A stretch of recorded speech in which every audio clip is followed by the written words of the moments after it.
53 বছরের প্রৌঢ় এক ফিলিস্তিনি মা উম্মে মোহাম্মদ থালা বাসন ধুচ্ছেন নর্দমার পচা পানিতে।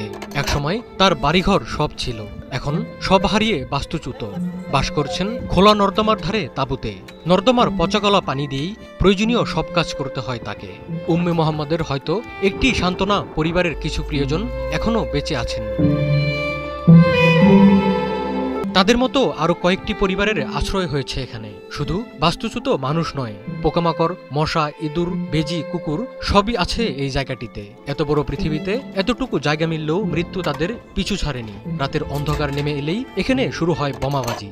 হোয়াইট হাউস কিংবা সৌদি রাজপ্রাসাদ থেকে বোঝা যাবে না তাদের পরিস্থিতি। গাজার বেইথানুনে ছিল উম্মে মোহাম্মদ হামাদের ঘরবাড়ি। সেখান থেকে তার পরিবার আশ্রয় নিতে বাধ্য হয় ক্যাম্পে।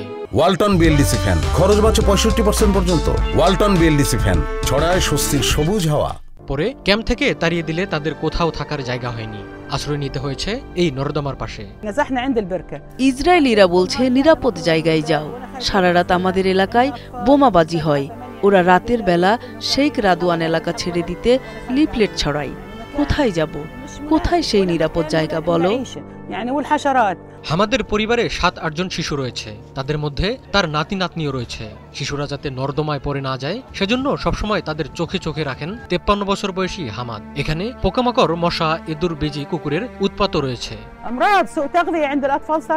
আমি শিশুদের সাবধানে থাকতে বলি, সবসময় খুব চিন্তায় থাকি। একবার কুকুর আমাদের তাঁবুর ভিতরে ঢুকে পড়েছিল। প্রতিবেশীরা চিৎকার না করলে হয়তো আমরা বের হতেও পারতাম না। নোংরা পরিবেশের কারণে এই জায়গাটিতে ছড়িয়ে পড়েছে রোগবালাই। শিশুরা ভুগছে অপুষ্টিতে। নর্দমার পাশে দেখা যায় পঙ্গবলের মতো পোকা আর বিশাল বিশাল ব্যাঙ। এই জায়গায় গাধারাও থাকতে পারবে না। আমরা মানুষ হয়েও এখানে থাকছি। এটা মানুষের থাকার জায়গা না। যুদ্ধবিরতি নিয়ে আন্তর্জাতিক পক্ষগুলোর টালভানা বুঝে ফেলেছেন হামাদ। কূটনীতিক আশ্বাসের সাথে যে বাস্তবতার কোনো মিল নেই তা তুলে ধরেন বাস্তুচ্যুত এই নারী। আমরা সব দেশকে, আমেরিকাকে বলেছি তারা এই সংকট সমাধান করুক।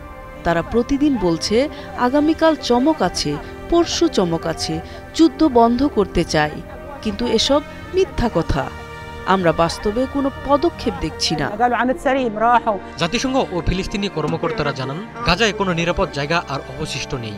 উপত্যকার লাখ লাখ মানুষ বেশিরভাগই বাস্তুচ্যুত। জাতিসংঘ শুক্রবার জানিয়েছে, যুদ্ধ শুরু হবার পর থেকে গাজায় সবচেয়ে ভয়াবহ পরিস্থিতি বিরাজ করছে।